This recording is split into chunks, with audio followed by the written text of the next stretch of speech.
Assalamualaikum. Welcome to my YouTube channel BioAccess. I'm your mentor Bisma Shahid. आज हम start करने जा रहे हैं FSC Part 1 Chapter 2 that is Biological Molecules. First concept is Biochemistry. Biochemistry क्या है? It is the combination of biology and chemistry. Biology है हमारे पास study of life, study of living organisms, and chemistry is study of chemical reactions and chemical components. इन दोनों का fusion है हमारे पास biochemistry. It is the branch of biology that deal with chemical components, structures and chemical processes in living organism. जैसे हमें पता है कि सारे लिविंग ऑर्गेनिज्म बने हैं सेल से, तो study of cell and molecular level defines biochemistry. For example ये हैं हमारे पास हाइड्रोजन, कार्बन और ऑक्सीजन के एटम्स, क्योंकि सबसे छोटा हमारे पास लेवल ऑफ ऑर्गेनाइजेशन में आता है लेवल एक एटम. एटम कंबाइन होके बना रहे हैं यहाँ एक मॉलिक्यूल. अब ये मॉलिक्यूल हमारे पास बॉन्डिंग कराकर डिफरेंट एक स्ट्रक्चर बना रहा है. जैसे कि हमारे पास सेल के अंदर है सेल ऑर्गेनेली, और सेल ऑर्गेनेलीज में हमारे पास एक बाहर की मेम्ब्रेन है दैट इज सेल मेम्ब्रेन. ये बनी है मॉलिक्यूल्स ऑफ फॉस्फोलिपिड से. इसमें डिफरेंट फॉस्फोलिपिड के मॉलिक्यूल्स कंबाइन करके एक स्ट्रक्चर बना रहे हैं, और ये है ट्रांस मेम्ब्रेन प्रोटीन, और ग्लाइकोप्रोटीन और ग्लाइकोलिपिड्स भी हैं बीच में.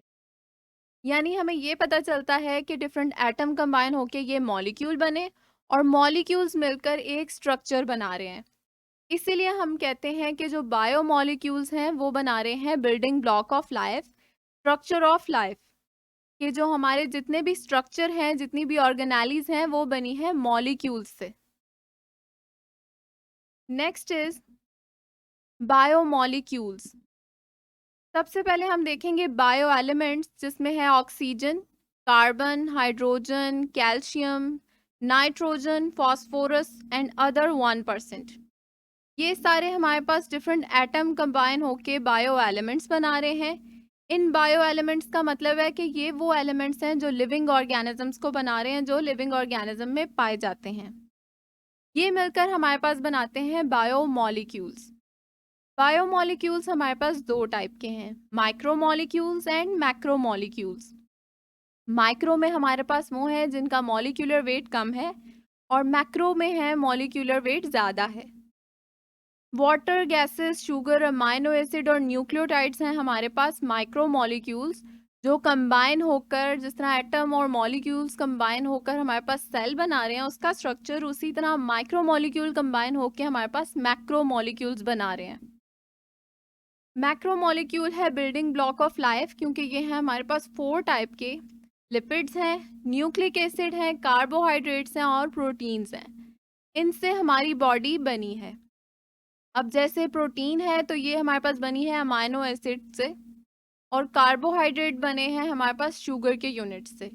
इसी तरह हमारे पास डिफरेंट यूनिट कंबाइन होकर बना रहे हैं बायोमॉलिक्यूल्स, यानी मॉलिक्यूल्स ऑफ लाइफ. नेक्स्ट है हमारे पास कॉन्सेप्ट मेटाबॉलिज्म.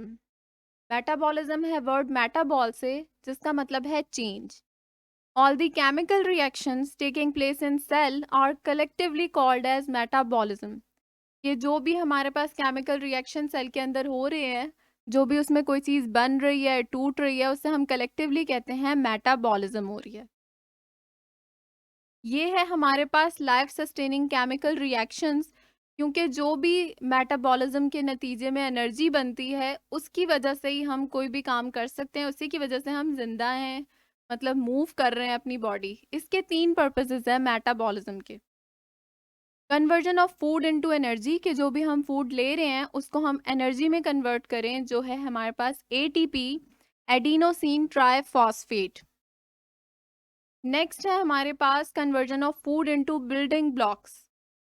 ये फूड है, उसको हम बिल्डिंग ब्लॉक क्या है, हमारे बायोमॉलिक्यूल्स हैं, carbohydrate, fat, protein, nucleic acid, ये सब में कन्वर्ट कर देना, जिससे हमारी बॉडी बन रही है.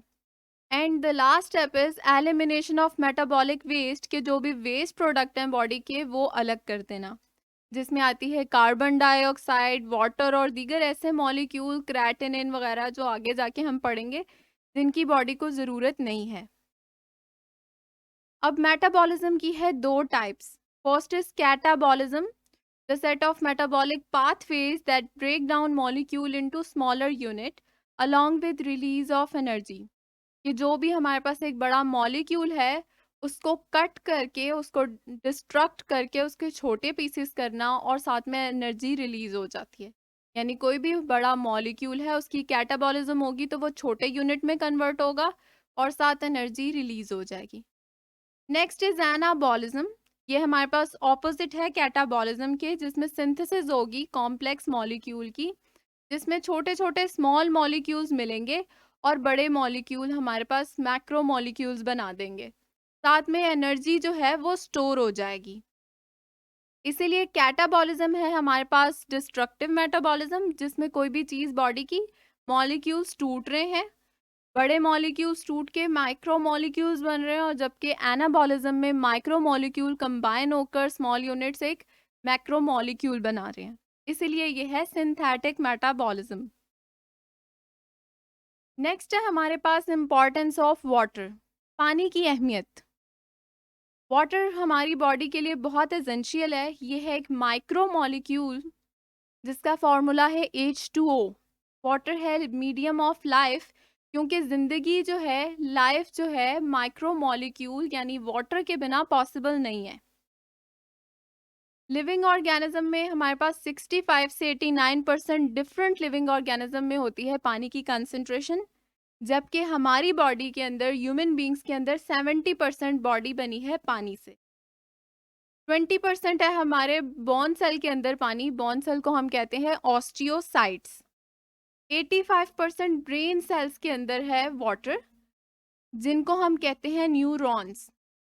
यानी फुल हमारी बॉडी पानी से बनी है। अब है हमारे पास प्रॉपर्टीज ऑफ वाटर, कि वाटर की क्या प्रॉपर्टीज हैं जिसकी वजह से वो इतना इम्पोर्टेंट है। फर्स्ट प्रॉपर्टी है सॉल्वेंट प्रॉपर्टीज। इसमें आता है लाइक, डिजॉल्व लाइक, कि जो उसकी केमिकल करेक्टरिस्टिक्स हैं, जो उसकी कंपोजिशन है, उस तरह के सॉल्यूट में, उस तरह के सॉल्यूशन में वो डिजॉल्व हो सकता है। जैसे कि हमारे पास वाटर है excellent solvent for polar substances. Polar substances क्या हैं? सबसे पहले हम देखेंगे कि कोई भी एक सब्सटेंस, जैसे कि सोडियम क्लोराइड जो कि है नमक, वो कन्वर्ट हो जाता है पोल्स में, यानी sodium positive and chlorine negative. इसने लूज किया है इलेक्ट्रॉन, इसने गेन किया है, इस पे चार्जेस आ गए हैं और ये बन गया है, एक पोल्स बन गए हैं इसमें। अब हमारे पास आयनिक सब्सटेंसेस वो हैं जो डाइसोसिएट हो जाते हैं, कन्वर्ट हो जाते हैं पॉजिटिव और नेगेटिव आयंस में, जैसे कि सोडियम और क्लोराइड है। उसी तरह नॉन आयनिक सब्सटेंसेस ऐसे हैं जो कन्वर्ट नहीं हो सकते पॉजिटिव नेगेटिव आयन में, वो मॉलिक्यूलर फॉर्म में रहते हैं। नॉन पोलर सब्सटेंसेस हमारे पास इनसोल्यूबल हैं पानी के अंदर, क्योंकि वो पोल्स नहीं बना सकते। जैसे कि सोल्यूबल है हमारे पास, पानी के अंदर हम एसिड डाल दें तो उन दोनों की कंसिस्टेंसी बिल्कुल सेम है, करेक्टरिस्टिक सेम है, कंपोजिशन सेम है, इसीलिए वो एक दूसरे के अंदर डिजॉल्व हो जाएंगे और ऐसे लगेगा जैसे दोनों एक ही चीज़ें हैं। जबकि नॉन पोलर सॉल्वेंट्स पानी के अंदर डिजॉल्व नहीं होते।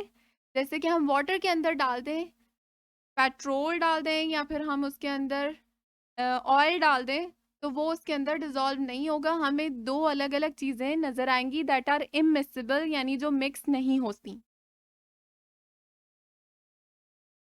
Heat capacity, the specific heat capacity is defined as number of calories required to raise the temperature of 1 gram of water by 1 degree centigrade। कि इतने कैलोरीज हमें चाहिए जो कि सिर्फ 1 ग्राम ऑफ वाटर का टेम्परेचर 1 डिग्री सेंटीग्रेड बढ़ा दें, 15 से 16 तक। अब स्पेसिफिक हीट कैपेसिटी अगर हमारे पास 1.0 है, तो वाटर हमारे पास एक ऐसा सब्सटेंस है जिसकी एब्जॉर्बिंग पावर बहुत ज़्यादा है, यानी वो हीट को अपने अंदर एब्जॉर्ब कर लेता है बिना अपने टेम्परेचर को ख़राब किए बगैर। क्योंकि इसके अंदर हमारे पास हाइड्रोजन बॉन्डिंग आती है, ये है H2O, और ये डॉटेड लाइन है हाइड्रोजन बॉन्डिंग और फिर H2O। हाइड्रोजन बॉन्डिंग एक किस्म का बहुत ही स्ट्रॉन्ग बॉन्ड है जिसे तोड़ने के लिए बहुत ज़्यादा एनर्जी रिक्वायर है, इसीलिए जो वाटर है उसकी हीट कैपेसिटी ज़्यादा है। वाटर क्योंकि उसकी बॉन्डिंग नहीं टूटती जल्दी, ज़्यादा एनर्जी रिक्वायर्ड है, इसीलिए उसको स्टेबलाइजर के तौर पर हम यूज़ करते हैं फॉर ऑर्गेनिज्म इन इन्वायरमेंट, कि वो हमारे पास थर्मो रेगुलेशन का काम करता है कि ऐसे ऑर्गेनिज्म जिनमें टेम्परेचर चेंजेस हो जाते हैं उनके लिए वो टेम्परेचर स्टेबलाइजर है, टेम्परेचर को मेंटेन रखने वाला एक मीडियम बनता है।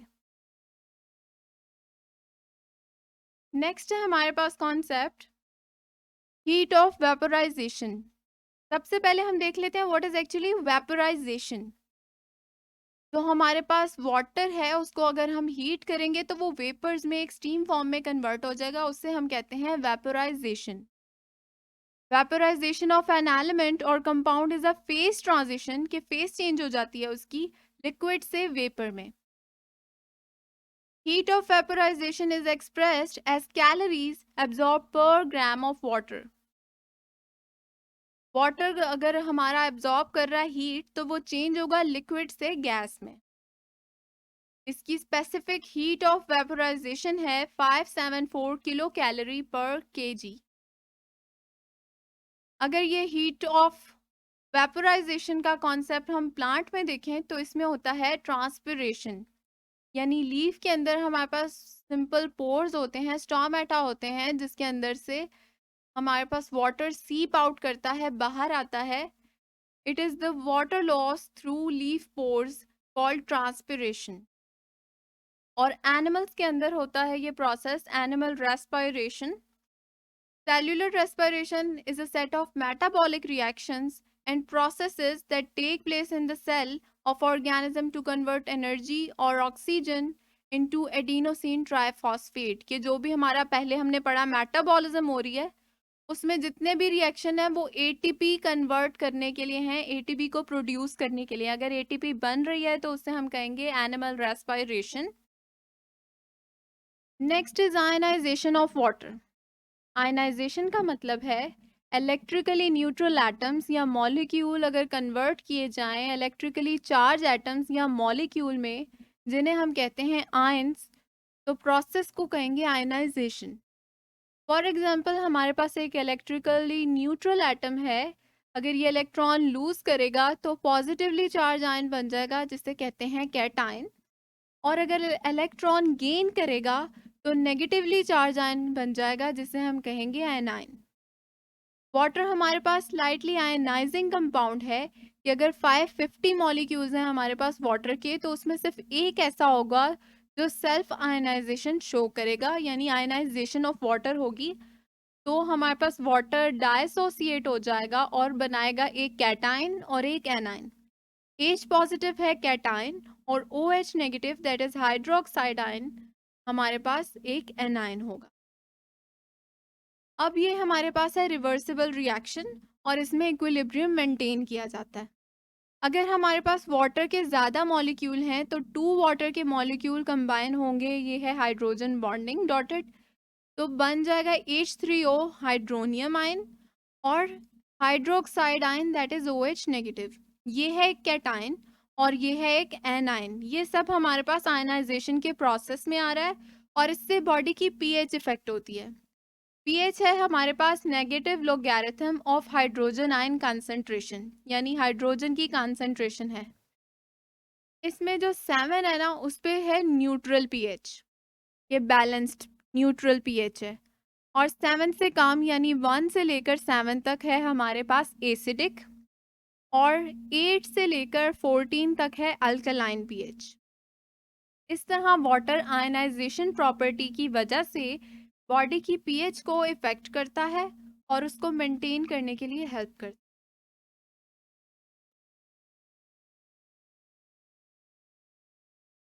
वाटर हमें किस तरह से प्रोटेक्ट करता है? वाटर खुद ही एक लिक्विड है, तो हमारी बॉडी को कैसे वो प्रोटेक्ट कर सकता है? क्योंकि वो एक्ट करता है एज अ लुब्रिकेंट। लुब्रिकेंट हमारे पास कोई भी एक ऐसी सरफेस है जो फ्रिक्शन को, रगड़ को कंट्रोल करती है और बॉडी को डैमेज होने से बचाती है। इसमें सबसे पहले आ जाते हैं हमारे पास tears.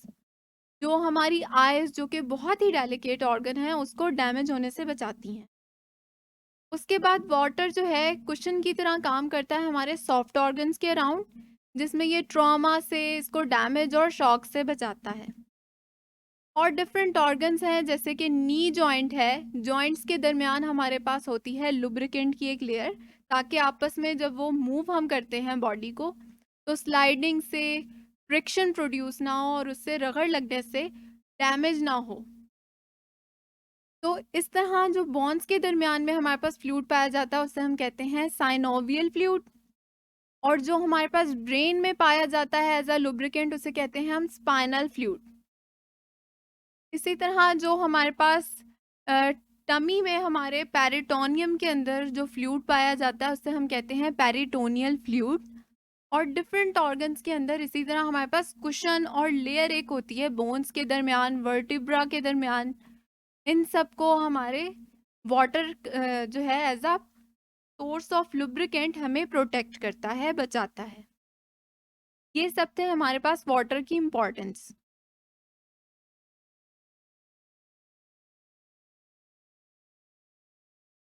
Importance of carbon. Carbon body में क्यों इम्पोर्टेंट है? हमारे जो ऑर्गेनिक कंपाउंड्स हैं वो बनते हैं कार्बन और हाइड्रोजन से, इसीलिए हमारे पास ये दोनों ही एलिमेंट्स बेसिक एलिमेंट है लाइफ के।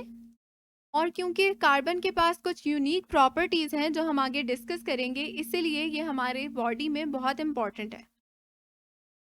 अब इनऑर्गेनिक हमारे पास वो कंपाउंड्स, वो मॉलिक्यूल्स हैं जिसमें कार्बन अगर पाया जाता है तो हाइड्रोजन नहीं है, और अगर हाइड्रोजन पाया जा रहा है तो कार्बन नहीं है, यानी एक साथ दोनों एग्जिस्ट नहीं करते। जैसे कि water molecule and carbon dioxide. Carbon है हमारे पास टेट्रावैलेंट, इसकी वैलेंसी है 4, यानी ये 4 एटम्स के साथ एक टाइम में बॉन्डिंग कर सकती है। जैसे ये कार्बन है और इसने 4 बॉन्डिंग बनाई है हाइड्रोजन एटम के साथ और बनाया है मीथेन। अब कार्बन की यूनिक प्रॉपर्टी में है carbon carbon bonding, that is called CC bonding. इसमें हमारे पास स्ट्रक्चर्स आते हैं ब्रांच स्ट्रक्चर, स्ट्रेट और अनब्रांच स्ट्रक्चर, रिंग और क्लोज स्ट्रक्चर। स्ट्रेट वो चेन है जिसमें कोई भी एक्स्ट्रा बॉन्डिंग नहीं है, कार्बन की एक लीनियर चेन है जो 4 बॉन्डिंग पूरे अपने बैलेंसी को पूरा करते हुए एक स्ट्रेट चेन में चल रहा है। जबकि ब्रांच चेन ऐसे है कि कार्बन के साथ कोई और कार्बन अटैच है या डिफरेंट बॉन्ड्स अटैच हैं और ब्रांचेस बनी हुई हैं। क्लोज में हमारे पास आता है या तो हमने एक ट्रायंगल बनाया हो, स्क्वायर बनाया हो कार्बन कार्बन बॉन्डिंग से, या एक रिंग शेप बनाई हो जैसे हम ग्लूकोज में बनाते हैं।